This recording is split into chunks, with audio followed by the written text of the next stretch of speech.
So time and again, there may be emails that you mail back and forth. And what you can do to track those is utilize the email thread.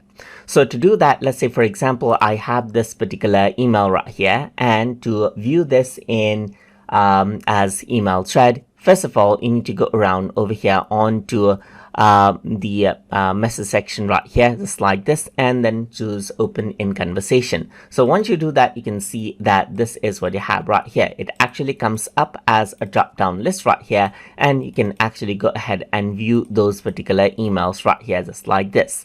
If I were to go around over here, I can do that for other emails as well. So I can go around over here on to let's say message, and then choose open in conversation, and then the related mails actually pop up right here, just like this. So this is how you can go ahead and then utilize email conversation view inside of Thunderbird. So if you guys learned something as always, and as always, please like, comment, share, and subscribe.